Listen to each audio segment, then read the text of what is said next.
Excellencies, ladies and gentlemen, Assalamu alaikum, good morning and very warm welcome for all of you here in Riyadh. It's an honor to be here joining you to exchange these valuable insights, ideas, and with diverse perspectives and continue this discussion into exploring the what, why, and how of transparency and explainability in AI. Excellencies, ladies and gentlemen, please join me in welcoming His Excellency Dr. Abdullah bin Sharaf Al Ghamdi, the President of Saudi Data and AI Authority of Saudi Arabia.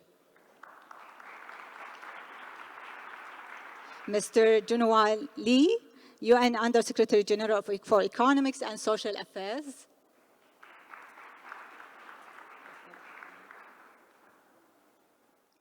Mr. Lee. Ms. Doreen Bogdan Martin, Secretary General of the ITU.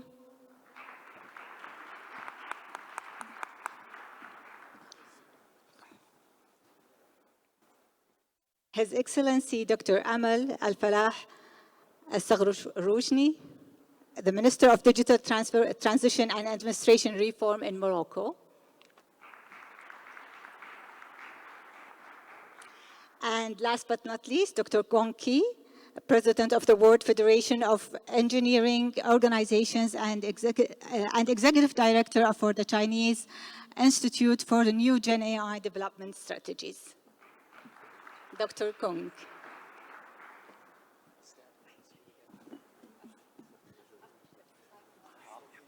Very happy to see you here again.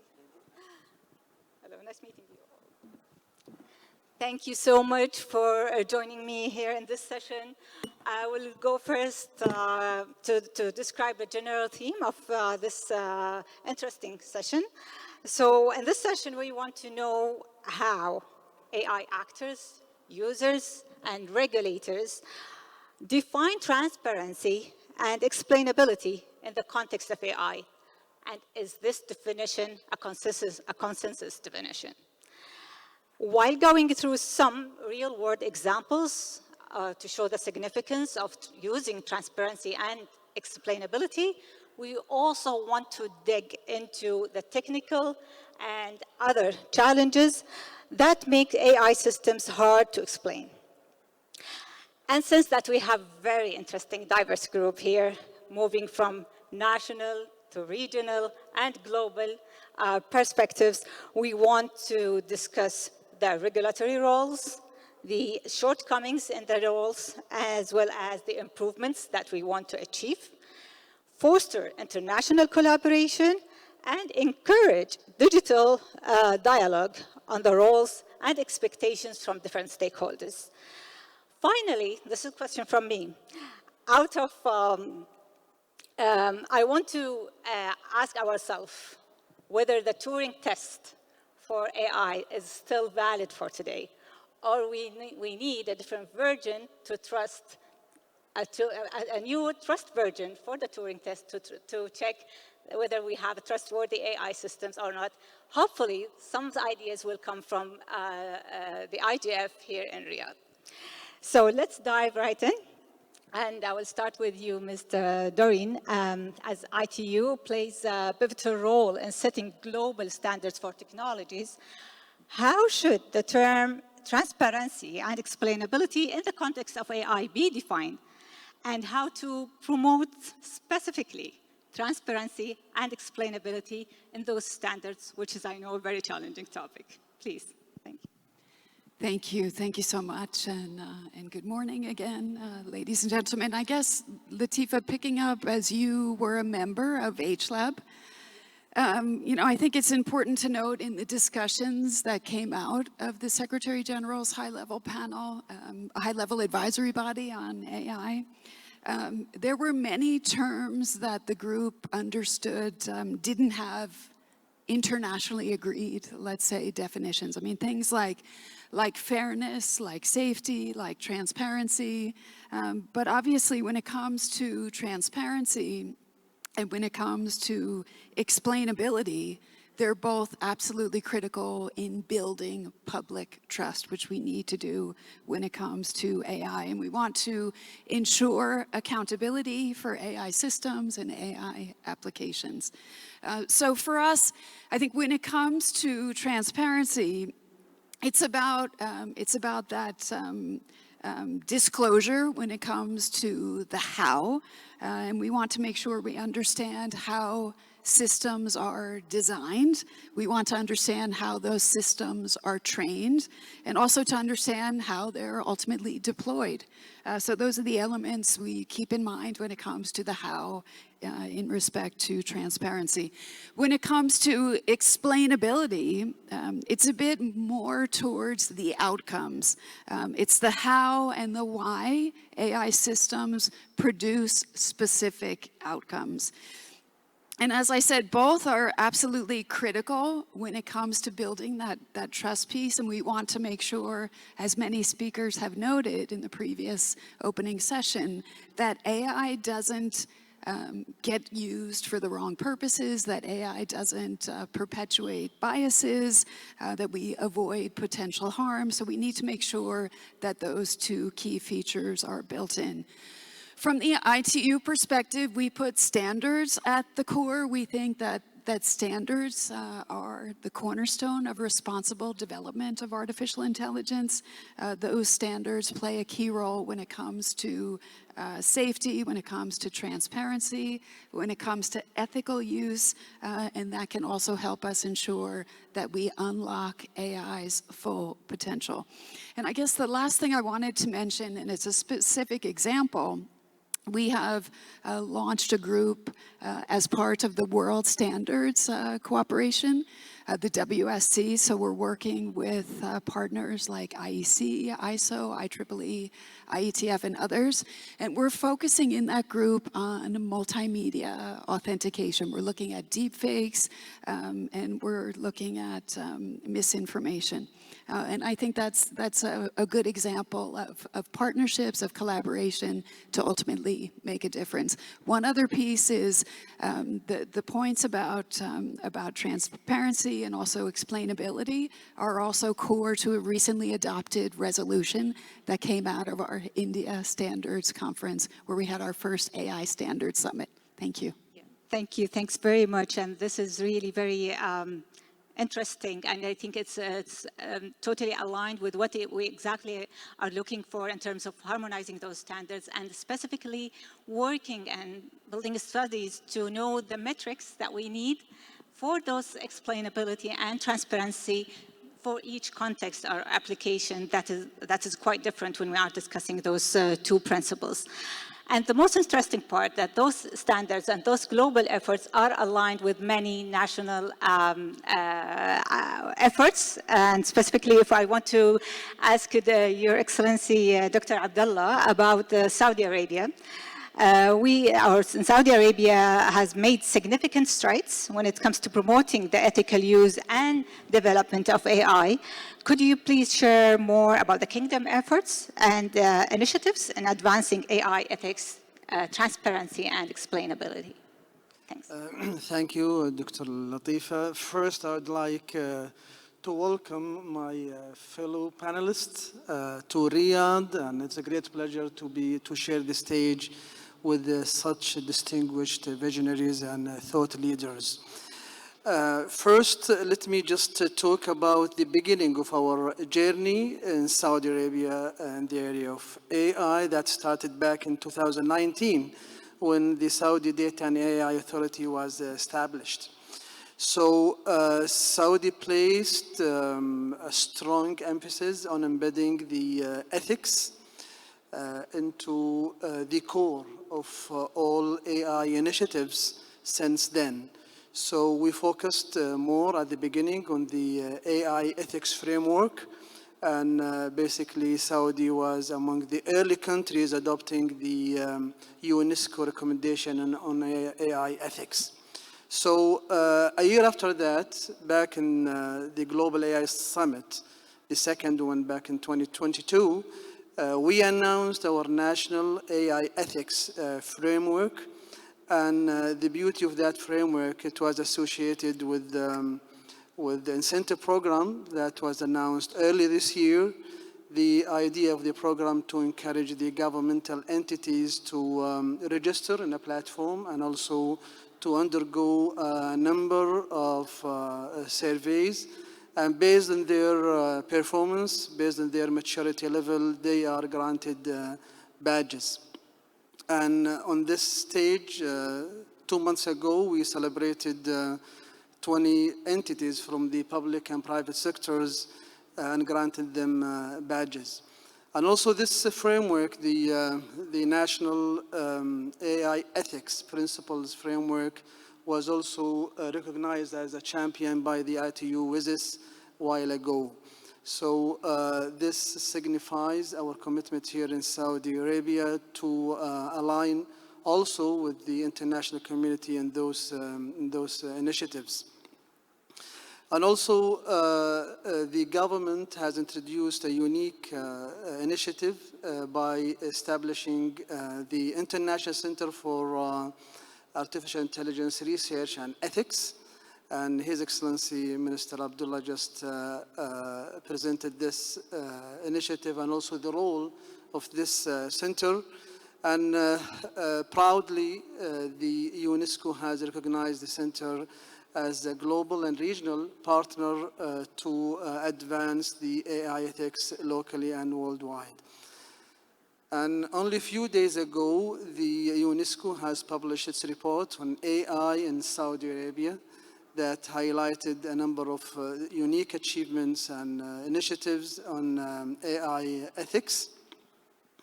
And this is a great achievement of Saudi Arabia, completing the RAM methodology requirements among 10 countries worldwide. Very good. Congratulations, Your Excellency, for all these efforts and incentives that we are doing here in Saudi regarding the ethical use of AI and targeting transparency and explainability in specific. And maybe the most interesting part that we are also considering the cultural aspects and providing context-based AI systems, while at the same time following all these ethical guidelines that we are working on here in Saudi Arabia. Talking about culture, it's very interesting to know and more about you from your side, Your Excellency, Dr. Amal, about Morocco. Morocco is a nation bridging the Arabs, African worlds, and putting at a crossroads of culture, as well as economics and technological exchange. How is the ministry setting this benchmark, I would say, for ethical AI practices and specifically for transparency and explainability? Thank you.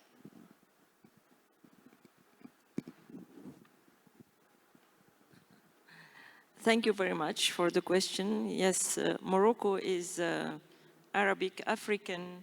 We have also, we are close to America, we are close to Europe, so we are the gate of many, many things. And Morocco is also very well known with inclusion and diversity. So for example, in our ministry, we have a department which is dedicated to Amazigh, for instance. And you know, this is very challenging for AI today to have multilingualism and multicultural approaches, because if you deal with LLM, for example, in the most spread technology today in AI field is, for example, ChatGPT or like ChatGPT. I know there is a very interesting experience in Saudi Arabia about Allam. I have been here for the launch of the GAIN conference summit. In fact, if we want to be inclusive enough, we should target all the languages over the world. In particular, in Africa, we have like 800 dialects across the continent. And we cannot ask everybody to speak English. It's just something impossible today. I mean, we can speak English as second language, but the native language is not English, and we have to deal with that. In Morocco, for example, we have 3 languages related to Amazigh, in the north, in the middle of the country, and also in the south. They understand each other, but it's quite different from one region to another one. So how to apply AI in this context? Because language is also the vector for culture. If you don't speak the language, you cannot understand the culture of the region, of the country, of the continent, etc. So in my ministry, we have a department, as I said, which is dedicated to Amazigh, and this department work on how to make models for this kind of languages. And we face a lot of challenges. For example, some of these languages don't have structure, don't have semantics, don't have basic building blocks to deal with computationally speaking, okay? So this is one aspect. Now, if we go back to transparency and explainability. Transparency for me is like to explain, and not to explain because I will be confused with explainability, but it relates on how the system can meet each expectation, how it functions, etc. When it comes to explainability, it's a bit more technical. We have to justify the decision given by the system. For example, in scoring, in many cases, like in justice, in medicine, in health, etc., you deal with scoring.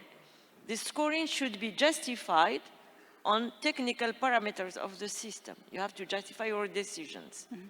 In legal systems, for example, you cannot just provide judgment. You have to explain the judgment. In health, etc. So in Morocco, as you know, we have been involved in many global, multilateral initiatives towards AI, in particular with UNESCO and United Nations, and I can go back to all these initiatives if you have room. But the idea is that Morocco is very, very aware of the necessity. If we want to build trustworthy AI, we need to provide transparency and explainability to citizens and to stakeholders. Thank you so much. And you highlighted very interesting points. The one that is related to the language and the importance of considering inclusion even in all the language and all the data sets in all the languages. That is going to be very crucial, as well as taking the definition of transparency and explainability and making sure that transparency is throughout the whole AI life cycle, while explainability is reasoning and justifying the outcome. However, even for that reasoning and justifying for the outcome, we still have some challenges when it comes to trustworthy. We don't want to provide too detailed answer, and then that will increase the trust maybe for the end users at the end. That's very interesting discussion. Take me to you, Mr. Lee, to wondering and knowing more about how can we leverage those principles of transparency and explainability in AI system to strengthen institutions, governance, and capacity building, specifically for national levels. Well, thank you, Madam Moderator, for raising this important question. Perhaps at the outset, I just want to say a few words about UN DESA. We are custodian for the Sustainable Development for 2030 agenda. So for the UN development system, the ultimate objective is to assist the member states to achieve the 2030 agenda or Sustainable Development Goals. So in this exercise, we definitely need the regional and the national institutions to work together to accelerate these efforts. So by saying that, we definitely underlined the importance or highlight the importance for this AI technology to stimulate and accelerate the national efforts and the regional efforts, of course, also at the global level. For instance, last May, we have this ECOSOC special meeting focusing on how AI technology can sustain and stimulate sustainable development. We need to harness the strategy and the synergies together. And then also, why this transparency and the explainability is so important in capacity building at the global or national level. First, last May the first half of this year, the General Assembly actually adopted the two important or landmarked resolutions on AI technology. And among those two resolutions, there are a few important but common elements. Perhaps I could just share with our participants. Number one, they highlighted very much the explainability of the AI for the national efforts, because to us, explainable AI plays a vital role in developing capacity for demystifying the acronymism. This enables the policymakers to know that whenever the decisions undertaken, it can be explained to the public constituencies, so we can leverage the enthusiasm and participation by our constituencies at the national level, and then also enhance the regional networking. And then also second important element from those two resolutions is that capacity building should expand or go beyond the technical training to include the ethical and the regulatory dimensions. So that actually, I don't need to further explain that. Whenever there's such a need to use the AI technology, we need to be very ethical and transparent. Thank you. Thank you so much for mentioning this particular part. We definitely need to work on those capacity building cross domains. It's not only about technical. Everyone thought that this is a technical, for example, forum. It's not a technical forum. It's for everyone who should be part of the future, who should help and contribute in shaping the future, or the digital future that we want.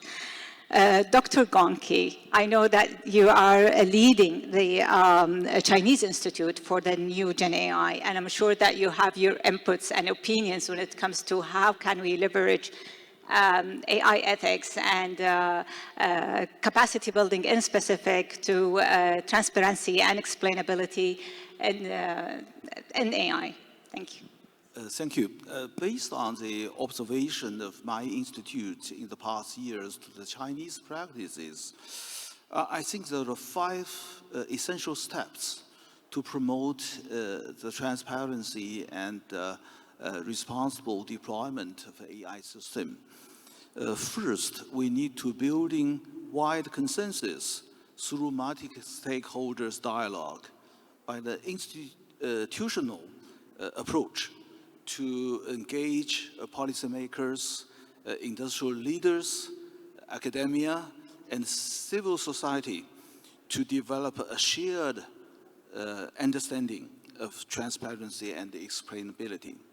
And based on this, the second step is to provide an authoritative and a clear guideline and setting operational standards for AI transparency and explainability to encourage the development of ethical AI practices through an open science approach as recommended by UNESCO. The third one I'd like to mention is that building capacity and the literacy of AI by investing education and training programs for public servants, policymakers, and industrial professionals and public to understand AI technology and its social implications. so that to enable them to implement the guideline and the standards. And another very important step is to develop technical tools and methodologies to evaluating and verifying the transparency of the AI system. Last but never the least is promoting international collaboration to establish interoperability of norms and the best practices sharing to ensure the alignment with the global standards. I think in these regards, IGF can play a crucial role in this process. Thank you very much. You mentioned a lot of very interesting points here that has been also part of the GDC adoption and recommendations. The consensus, we need definitely scientific consensus in terms of the definitions. So we at least globally, can we agree on certain definitions? The policy dialogue and interoperability and the focus exactly on the main requirements that I believe that we are lacking in globally is the focus on having experts into mainly who could tackle the technical solutions for transparency and explainability in AI. And this is very important, and we'd like to work on it and to have more experts in this field. This will help us in finding, on reaching trustworthy AI systems. Talking about all these requirements within the capacity building, I know that we are in Saudi Arabia doing our best into ensuring safeguards without limiting AI potential. I would like to hear from you, Your Excellency, Dr. Abdullah, about how exactly we are doing this, and mainly how we are balancing between the AI governance while we are innovating. As you know, Dr. Latifa, the AI landscape is evolving rapidly. And this evolution includes a lot of opportunities, and also it introduces a lot of serious risks. So our approach here in Saudi is based on continuous monitoring of the evolution of AI solutions, and also intervening with the right governance tools to make sure that the principles that I talked about are taken into consideration. So the balance is a very serious issue, and we have to make sure that the innovation goes along and with the right governance and regulatory tools. For example, recently with the rise of the synthetic data like misinformation, disinformation, we have naturally introduced the deepfake guidelines for the developers and also for the users to be taken into consideration when using or developing such systems. And also, for example, with the evolution and emergence of multiple large language models similar to ChatGPT, we have introduced the National Gen AI Guidelines Framework in order to help the developers choose the right methodology and also to follow certain guidelines in developing these solutions, taking into consideration the ethical principles that we talked about. So on the other hand, we have also introduced nationally the National AI Adoption Framework, where we encourage the governmental and private sector organizations to adopt AI and to scale the AI solutions within their sectors.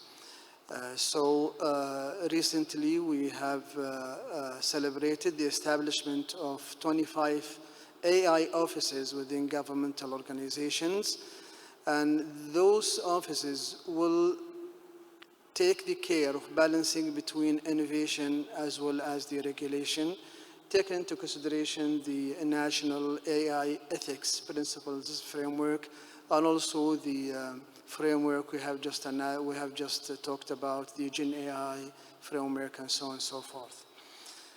In addition to that, also we have published the National AI Occupational Guidelines Framework that sets the guidelines for the human resources departments to deal with new job titles associated with artificial intelligence.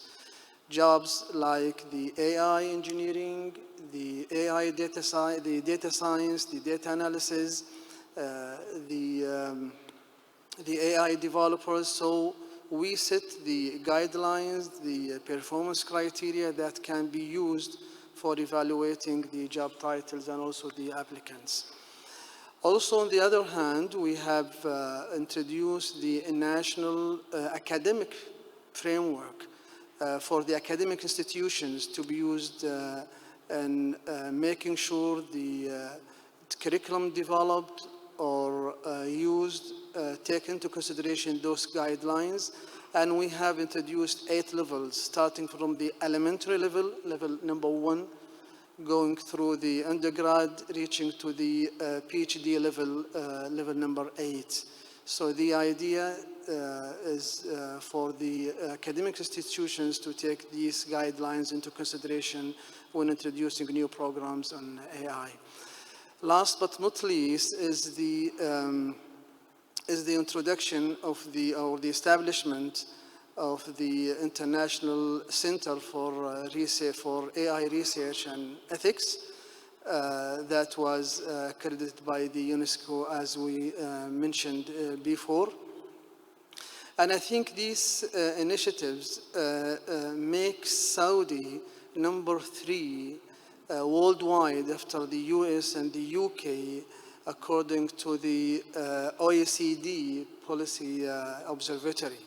So this signifies our commitment, dedication, and aligning with the international community and introducing new rules and regulations for AI.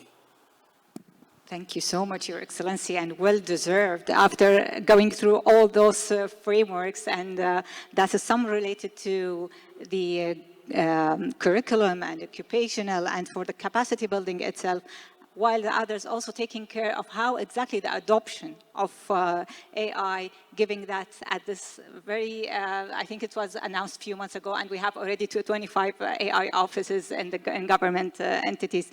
Well, congratulations on these achievements. I believe this is really give a clear example of how can we balance between innovation and regulation. And of course, we need to keep on monitoring of our progress and reflect that on our guidelines. Ms. Doreen, I believe that you have very interesting examples also in balancing, given that you are working on many use cases related to the SDGs. And I would like to hear more from you about how can transparent and explainable AI systems accelerate the progress towards those goals. Thank you. Thank you so much. Maybe, Your Excellency, just to also pick up on the work we've done with Sadaya in terms of the AI readiness framework. I think that's also a great example of how we can work together with countries to help them find ways to leverage artificial intelligence. When it comes to the Sustainable Development Goals, I think it's important to recognize that only 17% of the targets are on track. So we're not in a good space in terms of achieving those targets and goals by 2030. But we're optimistic because we fully believe that leveraging digital technologies, and in particular artificial intelligence, can actually help us to accelerate progress on the 17 SDGs and on the 169 targets. We've done some joint work with UNDP, and we showed that if you invest in digital and you invest in AI, you can actually accelerate progress by some 70%. So that's our big push, is to get all stakeholders to put digital first, put AI first, so that we can make significant progress. In the context of our Artificial Intelligence for Good, AI for Good, which we started back in 2017, we have seen very concrete examples and solutions. We need to leverage those solutions, whether it's the visually impaired girl from India, Jayatri, who gained her independence by having access to AI glasses. It was a great story. Mohamedou, who was a winner of our AI Innovation Factory, he comes from West Africa. He's been able to take data together with AI, work with farmers, and actually the farmers he has worked with, they've seen an increase in their yield by some 200%. So very concrete examples of what we can do when we leverage AI. I think in the UN system, it's also important to recognize that we do work together, something that the USG has just mentioned. We have an interagency working group on artificial intelligence that ITU co-chairs with UNESCO. And we have documented more than 400 use cases of how we as a system are leveraging AI to achieve the SDGs. So whether it's something in the space of climate, whether it's healthcare, whether it's school connectivity, whether it's gender, we have demonstrated very clearly how you can use AI to achieve the SDGs. And I think that's something that we absolutely have to build on. And then when it comes to climate and sustainability, we heard lots of interventions about that this morning. And I think we have to remember in the digital ecosystem, in the digital space, we are emitters of greenhouse gas emissions, and some estimates show that we're around 4% come from the digital sector. We know that artificial intelligence is hungry for energy, also thirsty for water, but if we use it correctly, artificial intelligence can help reduce greenhouse gas emissions by 10%. And I think also that's a space where standards is critical. So we're very focused on the standards component, developing international standards with our partners. We have launched the Green Digital Action Coalition. We had a digitization day at COP29 where we launched the Green Digital Declaration, had about 1,000 or so signatories to that declaration.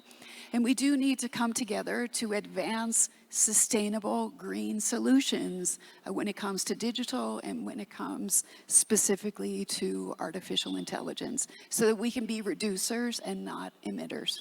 Thank you. Thank you. Thank you so much, Ms. Doreen, and I'm sure that Mr. Lee could elaborate more on this in particular to maybe addressing climate actions under the UN. Please.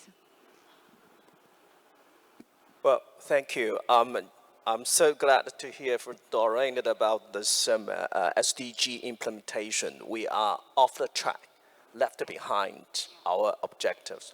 But so definitely AI technology could inject a stimulus, a new stimulus in our efforts. I just want to give you three specific examples how AI technology can help us to lead jump.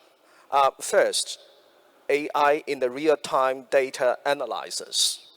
That helped the policymakers to understand the overall situation, how the 17 goals interlinked together. For instance, like education, how much impact generated from the education on the gender equality, and then also how much impact on the renewable resource energy, impacts on our climate efforts or climate agenda, climate action.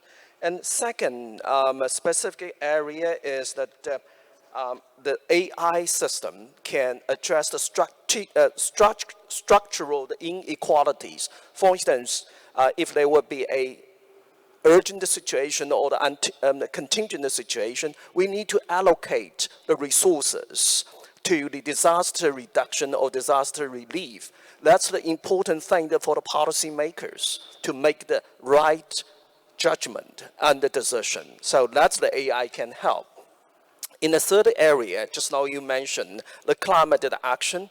Well, AI-driven models can do the climate prediction and the resource mobilization. So that is very important for the policymakers and also national efforts. And then when they articulate their national efforts, it will be integrated to the global or regional efforts together. Thank you.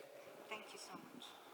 Thank you so much for going through all these examples related to connectivity, climate, sustainability, and energy, and very important point that you have just mentioned about when do we need AI to move and take actions when it comes to urgent situations. And this is what we need to prepare ourselves about it from now to get ready for such situations before it happened. And wish that it's not happened anyway.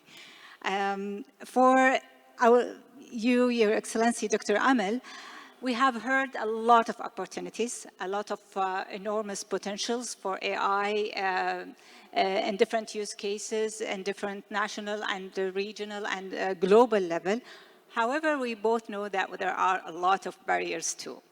I would like to hear from you about those barriers, whether are technical or non-technical barriers, and how can we address them, or if there are solutions already, then how can we elaborate on those solutions? Thank you very much. Let me start with non-technical barriers. It's easy.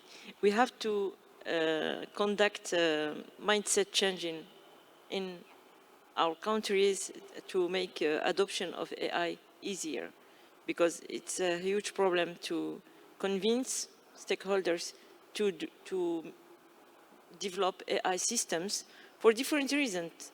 The first one, because we don't have enough talents, skills in AI, and this is something we should solve. It's a huge problem over the world. We know there is a technical word to say that, the war of talents, you know.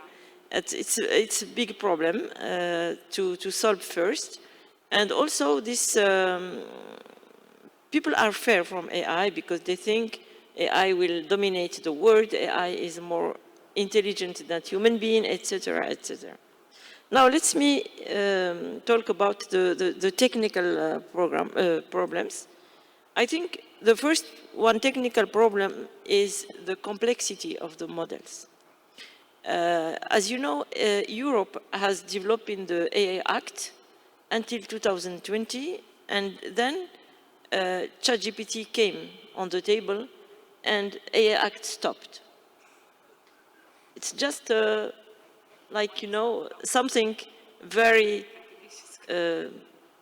disruptive happened on AI landscape, and we had to reconsider all what we have done before. So like 5 years work on AI Act is stopped, and now we think that we will get the new AI Act for 2025, but it's not sure. And so this is maybe we can think that we are not, we will have unforeseen situations in AI. And this means that we have to prepare ourselves to change our regulation as quick as possible to follow the technology. And this is not easy because, you know, regulation takes a lot of time compared to developing algorithms or new models. The other thing is that these large language models, for example, deal with millions and sometimes billions of parameters. 175 for ChatGPT, billion of parameters. So it's not possible to control what's going on in the system by human being. It's just, and in addition, this system learns, their weights change, and what's going on in the system is not foreseeable by human being. So this provide us with, this is, we get feared when we see this kind of machines. The second thing is that most of AI systems can be considered as black boxes. We have inputs, we have outputs, we have lot of things happening within the box, and nobody can explain. This is why explainability leads to accountability, etc., etc. So this is also a huge problem. The high dimensionality of data. We have a lot of dimensions to deal with, and we also have hybrid data. Sometimes you deal with text, with digits, with images, with videos, and so on. And this is also, it's not linear. And human beings cannot think when it's not linear. Most of data, by the way, came from sensors or radars. So this is something also that makes AI system very difficult to predict. The nonlinear decision making, because we focus on correlations, and when we have more than 3 correlations, we are lost. Sometimes you can go to 7, but you should be very skilled for that. So this is also makes some difficulty in explaining these systems. Data transparency. And about data, I would like to say something, because we think that we need huge data to do systems, to make system function. It's not true. It's, you know, like when you put all together from internet, you have good data, you have bad data, you have false data, you have whatever. You don't need all this. You need good data, very well calibrated. And this maybe solve problem of climate change, if I go fast. Because you have to set your data set as clean as possible. It's enough. If you want to talk about justice, you don't need data about health. If you want to talk about agriculture, you don't need mining data, and so on. So ChatGPT, because it's conversational system, works with all data it would be gathered on internet. But other systems in different sectors, we don't need all this data. We need specific and specialized data. It's not finished, sorry. Go ahead. we will elaborate more with Dr. Kong if you want. A model can also behave unpredictably when deployed in different contexts. Okay. If you put models that work with Arabic, they will not work at the same in other dialects or in other language.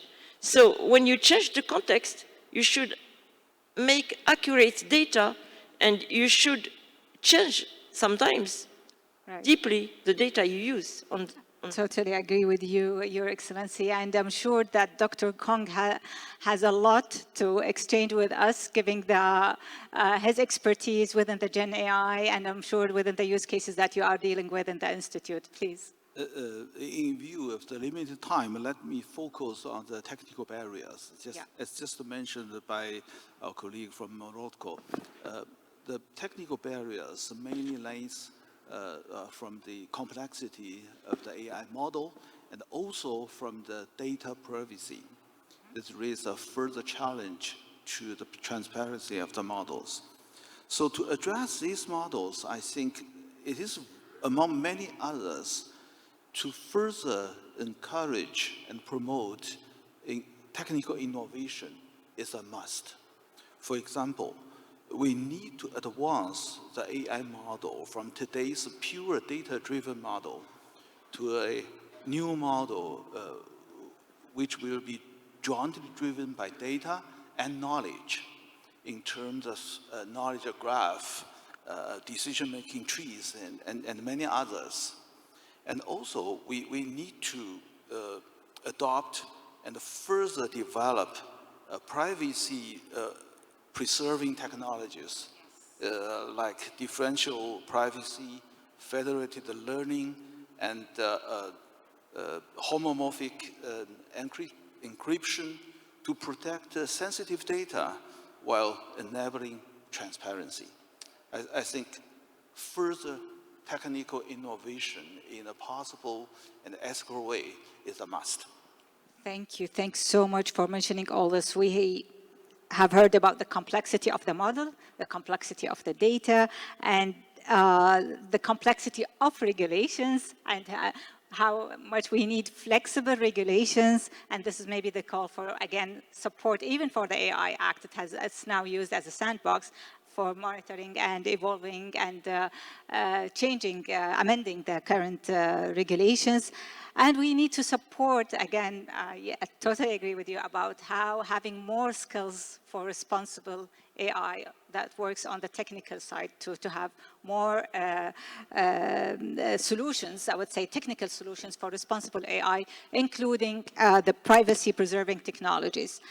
That's, I'm looking at the time. I just want to make sure that we have at least preserving some time because I want to make sure that we not closing this session without knowing what are the actions. We have discussed the potentials, the challenges, but what can we provide for the IGF in 2025 and beyond? I would start with you, Your Excellency, Dr. Abdullah. As Saudi Arabia strengthens its role in the global AI landscape, what contributions in the kingdom making to shape the international AI agenda, and what priorities, and this is what we want to focus on, should guide efforts in 2025 to bridge the gap in AI governance? Sure, thank you. As you know, Dr. Latifa, we started Sadaya back in 2019. At that time, we sought support from other countries. You remember we paid some visits to our friends in Estonia and also in South Korea to benefit from their experiences either in data governance or in data centers or in also AI as well. So after 5 years of experience, I think Saudi now stand ready to share its expertise with other countries as well. I remember back in the first Global AI Summit back in 2020, we hosted the consultation session for establishing a UN AI advisory body for the General Secretary. So we hosted that consultation sessions during the pandemic. And a few years later, in 2023, the Secretary General, the UN Secretary General announced the establishment and the launch of the advisory body, and you've been a very active member of this body, Dr. Latifa. Also, in the second Global AI Summit, we announced a number of collaborations with international communities. With the ITU, we worked together, and we also launched the AI Readiness Framework. And thanks for the ITU for being steadfast in this partnership. And also with the OECD, we also announced a partnership to enhance the AI policy and incidents observatory. And this was also announced during the GAIN 24. As well as we worked with the international, with OECD also, we worked with them to establish Gen AI Center of Excellence here in Riyadh in order to help the member countries develop AI-based solutions and also to take into consideration the ethics framework as well. Also, we worked with the ICISCO to announce in this very stage 2 months ago the Riyadh Charter for the Islamic world. As you know, Saudi is the heart of the Muslim world, more than 2 billion Muslims looking at Saudi and their practices in AI and large language model, Arabic large language model. So we have established, we have launched the Riyadh Charter with the ICISCO. Also, under the umbrella of the International Center for AI Research and Ethics, ICARE, we organized a number of workshops with the GCC countries, with the Arab Leagues, in order to increase the awareness towards the UNESCO RAM, the Readiness Assessment Methodology. And also, as I said before, Saudi was amongst the early countries adopting this methodology, on implementing the methodology. With this said, we are proud really to be #1 regionally according to the Global AI Index, and also #1 globally in the AI government strategy according to the same index. Going forward, our priorities for the year to come, year 2025, I recommend to minimize the declarations and focus more on actions, this first thing. And I think we need to focus on three main points in order to overcome the gap between governance and innovation. We have to focus on trust. We have to focus on accountability and also, safety and accountability as well. And also we have to focus on collaboration. So trust is based basically on, as the esteemed members mentioned, is based on clear governance for the explainability, the transparency. And for the safety, we have to make sure that we have the proper proactive measures. And also we need to make sure that we have the proper guidelines in order to make sure that we implement the safety measures and also to mitigate the risks associated with AI products. Collaboration is essential between the governmental entities, industries, and also the academic institutions to make sure that they share the same goals. With these priorities, Saudi will be positioned as a global leader to develop AI-based solutions for the benefit of humanity. Thank you so much, Your Excellency. And we, of course, we will keep on exchanging our expertise with the global and aligning with global initiatives. Your Excellency, Dr. Amal, from your perspectives, what steps or empirical methodologies maybe should be prioritized in 2025 to bridge the gap and accelerate the use of transparency and explainability into AI systems? I would like to relay on His Excellency Abdullah Aswaha this morning diagram. I found it very accurate for this question. So he told about algorithm computing and data. And I would like to build on this. For example, for computing, we would like, I think we should do more with less. With data, I would like to push for data protection and data calibration. I can explain each concept separately. And for the algorithms, I will connect algorithms to models. It's mainly the same, models and algorithms. And I would like to go for frugal, trustworthy, and inclusive AI. To do that, we need, of course, governance is very important, regulation, but the objectives of all this together is to get this inclusion in AI and to be as economical as possible towards our environment with frugal AI. This means that we do not have to use huge data for nothing, or build very big models for nothing. We should customize our algorithms, our models, and our data sets to do the more with less. This is my Thank you so much. recommendation. Always we are calling for low compute model for saving energy, and this is also targeting with your suggestions, I would say, and priorities for actions. Mr. Lee, please. Considering the adoption of Global Digital Compact, the rapid advancement of AI, what steps or specific actions should we prioritize to harness AI's potential for sustainable development and inclusive growth in this transformative era? Well, thank you. From UN's perspective, I would like to flag out this 3 or 4 key areas. First, just as His Excellency highlighted, number 1, we need to emphasize on the global collaboration among all stakeholders, because the collaboration and cooperation among all stakeholders will be key for the digital transformation.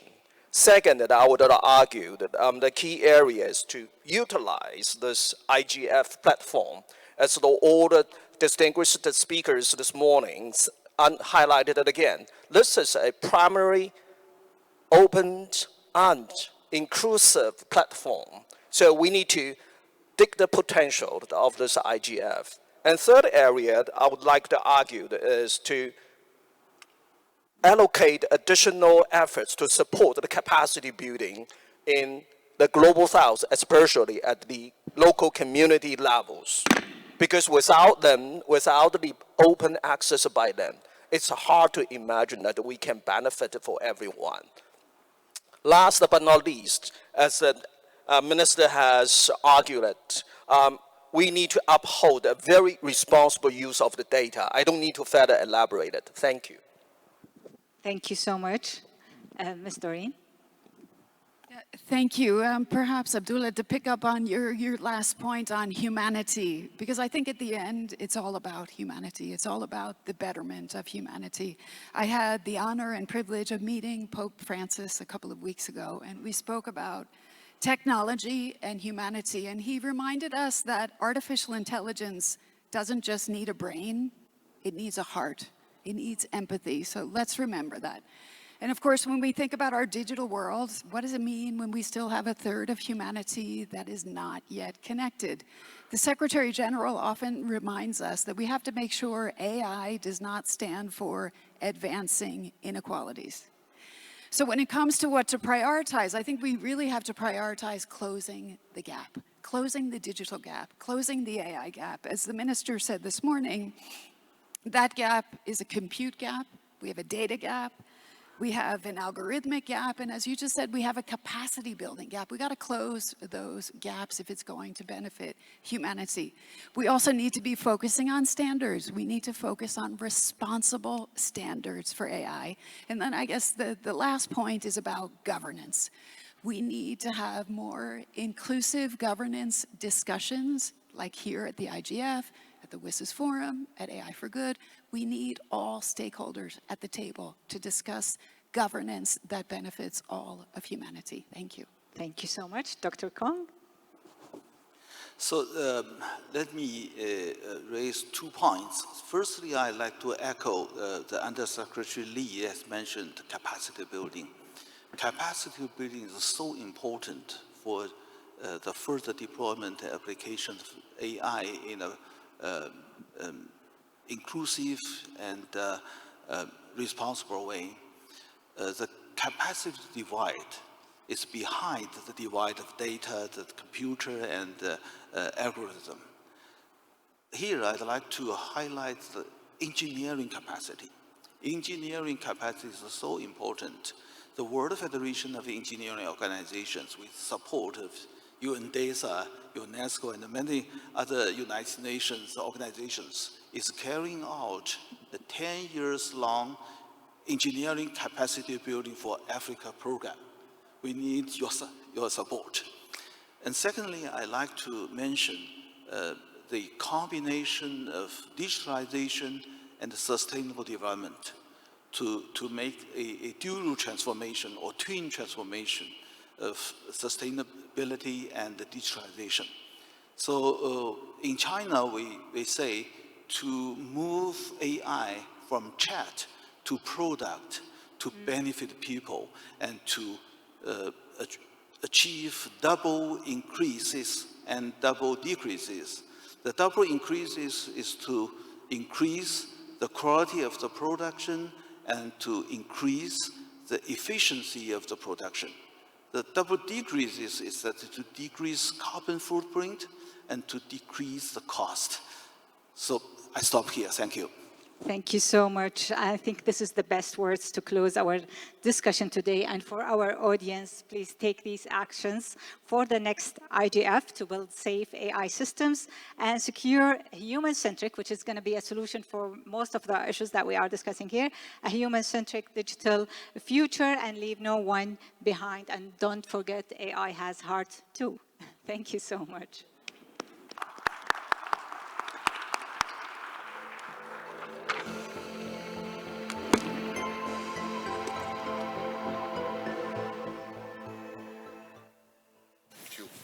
Ladies and gentlemen, We now invite you to enjoy a delightful lunch break. Please remember to return here in 90 minutes as we look forward to resuming the program promptly. Thank you and enjoy your meal. Ladies and gentlemen, we invite you to enjoy a delightful lunch break. Please remember to return here in 90 minutes as we look forward to resuming the program promptly. Thank you and enjoy your meal.